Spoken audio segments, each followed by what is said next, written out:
Alors, bonjour à tous. C'est la quatrième partie du résumé de la matière pour le cours L'être humain à l'hiver 2005 avec à l'hiver 2020, c'est-à-dire avec François Privé au Collège d'Alma. Groupe 5, donc. Bonjour, groupe 5. Voici, on avait fini la troisième partie du résumé tout à l'heure en parlant de Karl Marx qui voyait les inégalités cuisantes qui s'étaient faites entre les conditions de vie des ouvriers au 19e siècle puis les propriétaires des entreprises. C'est ce qui l'a amené à proposer qu'on devienne tous collectivement propriétaires des moyens de production. Hein. Prolétaires de tous les pays, unissez-vous, c'était un peu le sens du cri lancé par Karl Marx. Euh, c'était donc pour avoir des conditions de vie pour tout le monde qui seraient un peu moins désastreuses que les conditions de vie des travailleurs du 19e siècle que Marx proposait qu'on devienne collectivement propriétaire des moyens de production. C'était le sens du socialisme que Marx proposait.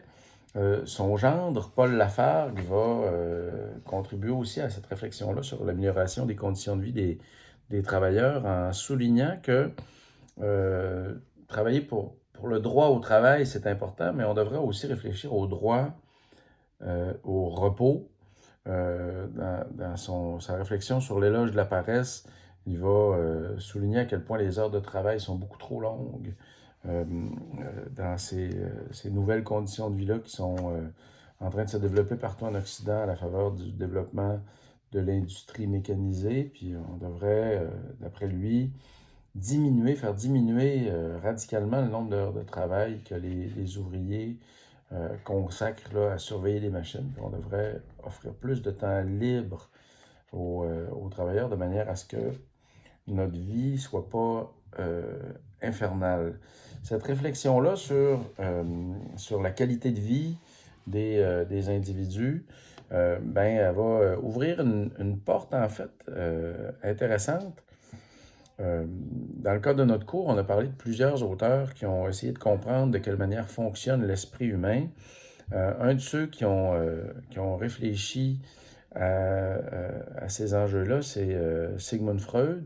Il y a Thomas Perron qui nous en a fait une présentation de Freud. Freud, c'est un médecin qui rencontre des patients qui ont des problèmes de santé euh, que la médecine traditionnelle n'arrive pas à guérir. Puis quand il cherche un peu pour voir d'où viennent ces problèmes-là, Freud arrive à la conclusion que les, euh, les conditions de certains de ces malades ne sont pas liées à une condition physique, mais plutôt à une condition qui est enfouie dans l'esprit de ces patients-là. Lorsqu'ils questionnent ces patients, ils s'aperçoivent qu'ils ne sont pas eux-mêmes conscients de ce qui sommeille en eux puis qui les rend malades, qui présument l'existence de l'inconscient, une partie de notre esprit qui ne nous apparaît pas immédiatement à la conscience. Freud va proposer différentes manières de représenter cette part-là de nous qui échappe à notre conscience immédiate. Il va proposer que notre inconscience soit constituée d'un ça, un réservoir de pulsions, un réservoir des grandes pulsions fondamentales que sont la pulsion de vie puis la pulsion de mort, qui sont empêchées de s'exprimer complètement dans notre société, parce que ça créerait une société totalement chaotique, sont empêchés de s'exprimer complètement par le surmoi qui se trouve à être l'intériorisation des règles sociales qui nous permettent d'interagir en société sans que nos relations dégénèrent. Puis le moi, la partie consciente de l'être humain qui est en contact avec la réalité. Cette idée-là, selon laquelle l'humain aurait une part de son esprit qui serait dérobée au regard de la conscience, c'est une idée qui va avoir une longue pérennité. Freud, en ouvrant cette porte-là, vraiment nous amène à réfléchir sur l'esprit humain avec toute nouvelle perspective qui va être reprise par disons, des fils spirituels de Freud, des collaborateurs de Freud qui vont continuer cette recherche-là, puis qui vont essayer de voir qu'est-ce qu'il y a dans l'inconscient des êtres humains. Alfred Adler va faire partie de ceux qui cherchent aussi à voir de quelle manière l'esprit humain est garni d'aspects plus ou moins accessibles à la conscience. Pour Alfred Adler, l'inconscient ne sera pas garni exactement du même contenu que ce que Freud proposait.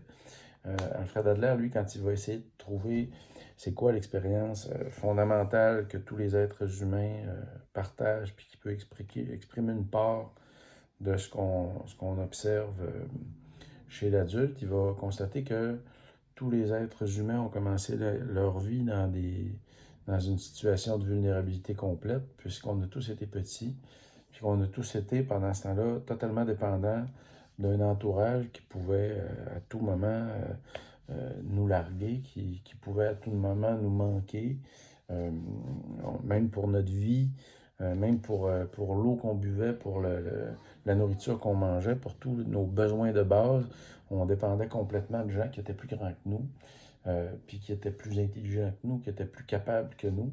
Mais selon Alfred Adler, cette expérience-là de l'infériorité fondamentale dans laquelle on se trouve lorsqu'on est parfaitement vulnérable au début de notre vie, ben, ça va nous accompagner pour tout le reste de notre vie sous toutes sortes de manifestations que Adler va décrire comme des suites de ce point de départ douloureux-là que les humains rencontrent. Puis il va y avoir toutes sortes de manières de sortir de ce sentiment, de ce complexe d'infériorité-là décrit par Alfred Adler. On va pouvoir se sortir de ce complexe d'infériorité-là de manière mal mesurée si on se laisse écraser par le sentiment qu'on a d'être inférieur, aussi par ricochet, on surréagit à notre sentiment d'infériorité en essayant d'écraser les autres. Il va y avoir toutes sortes de mauvaises manières de se sortir de ce sentiment d'infériorité-là. Alfred Adler va nous inviter à en chercher des bonnes manières de se sortir de ce sentiment-là. Viktor Frankl poursuit un peu cette recherche-là d'une manière de soigner l'esprit des êtres humains. Viktor Frankl, lui, le chemin qu'il nous propose, c'est la logothérapie, une thérapie qui passe par le sens de la vie. Quand tu vas mal, la bonne chose à faire, c'est de chercher à donner un sens à ta vie en posant des gestes dont tu pourras être fier, en te consacrant à l'amour ou en apprenant à vivre debout face aux souffrances qui sont incontournables.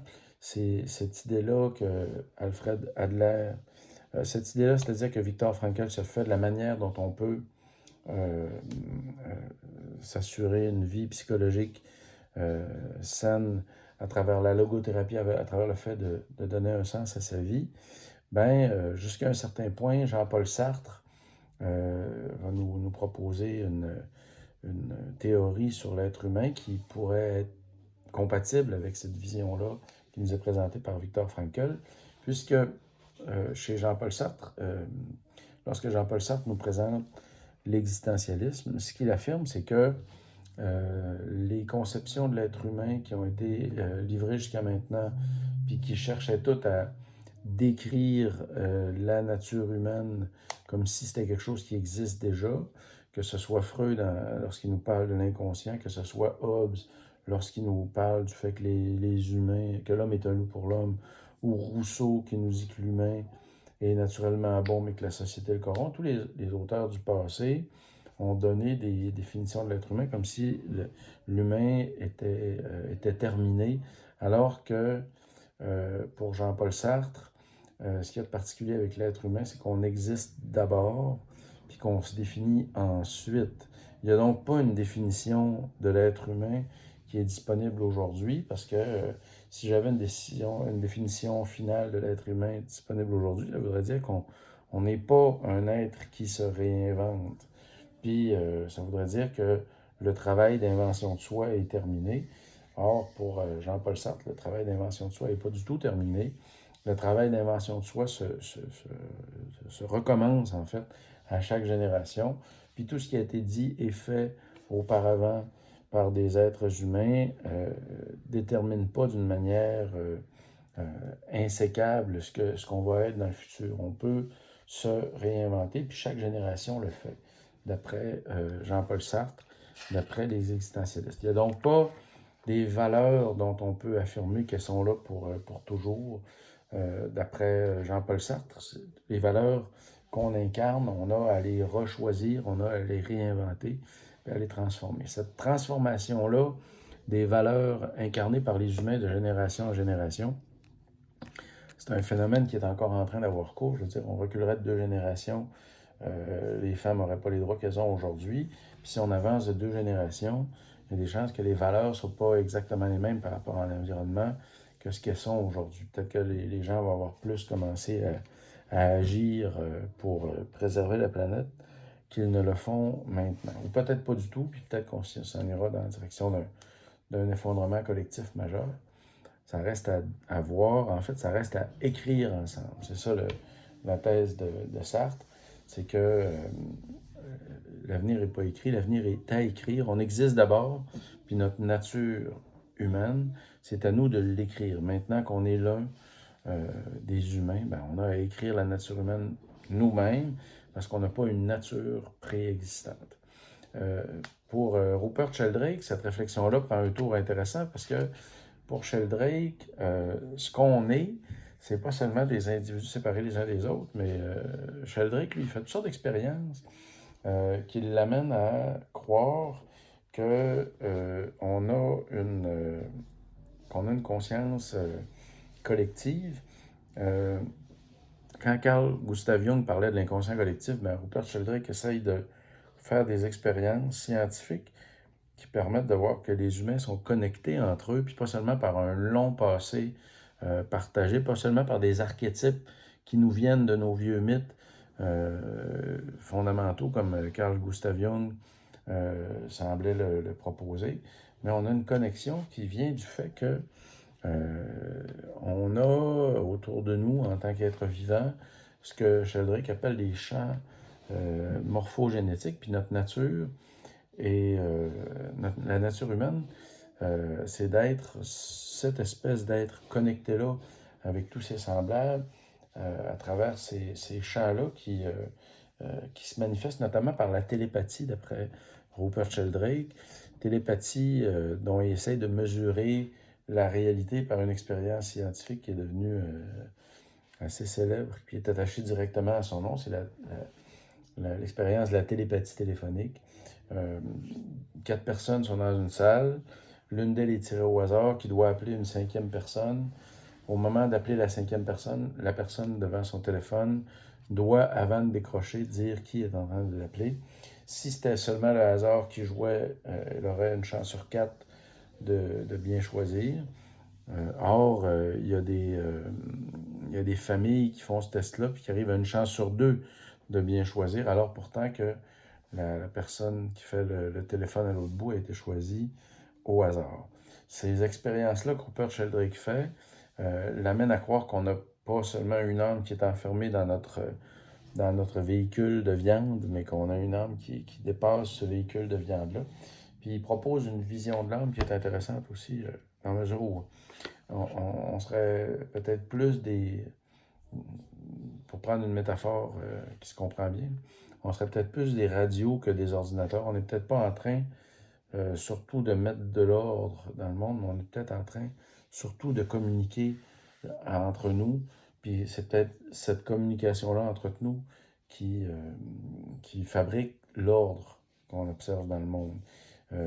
Sheldrake pense que la nature des choses qu'on voit est liée à des habitudes de pensée, puis des habitudes qui existent aussi dans la matière.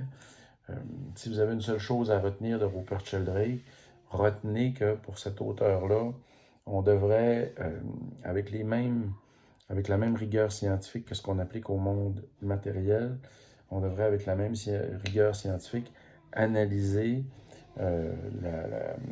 disons, l'âme humaine telle qu'elle se manifeste à des moments où on sent que quelqu'un nous regarde, par exemple.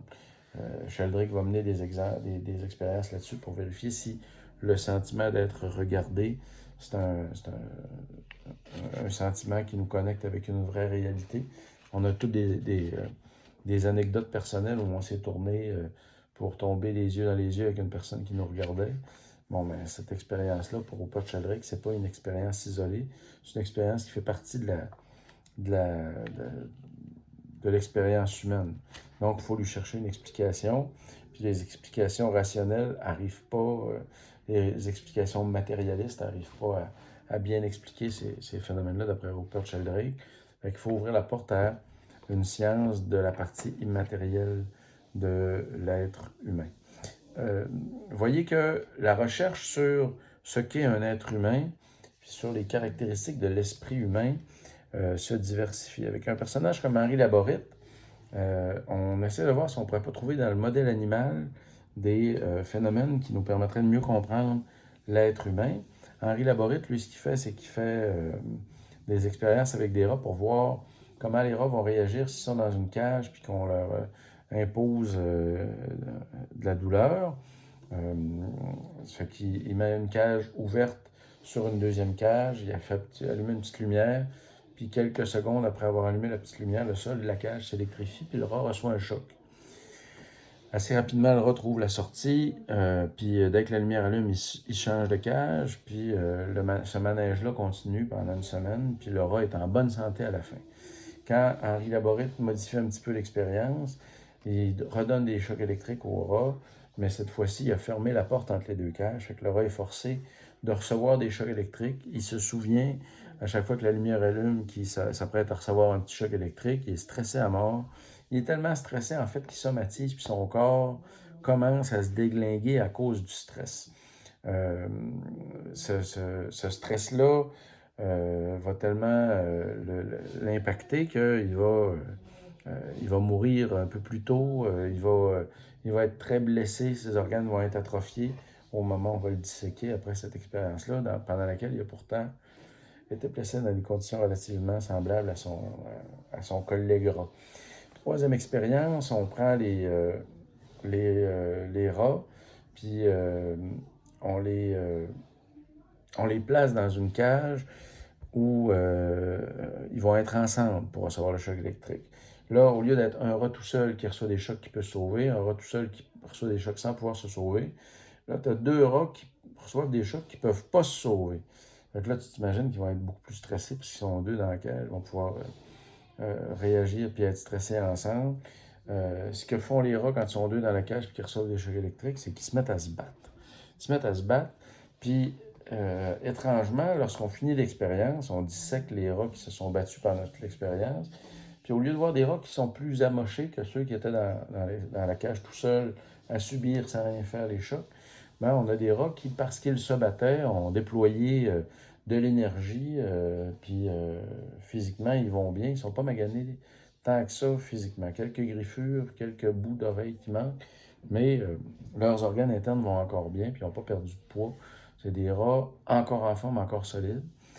Quatrième expérience, on donne des chocs convulsifs au rat pour qu'il oublie qu'il est dans une cage où il va recevoir des chocs. Puis lui aussi, ce rat-là qui oublie, il va aussi avoir une réaction, en fait, qui va s'installer, une réaction de calme, puis il n'y aura pas de conséquences sur ses organes internes. Vous voyez que le rat qui ne peut pas fuir, c'est celui-là qui est le plus mal pris. S'il peut se battre, il va un peu mieux, déjà. S'il peut fuir, il va mieux. Puis s'il peut recevoir des chocs électriques qui font oublier sa situation, il va mieux aussi. C'est ce qui fait dire à Henri Laborit que devant le stress, les stratégies qui fonctionnent, c'est pas de rester debout à rien faire, c'est de fuir, de combattre ou d'oublier ce qui vient de nous arriver. C'est avec ces trois chemins-là qu'on va parvenir à avoir un stress qui ne sera pas trop galopant, puis qu'on n'entrera pas dans l'inhibition de l'action qui nous fait nous autodétruire. Voilà.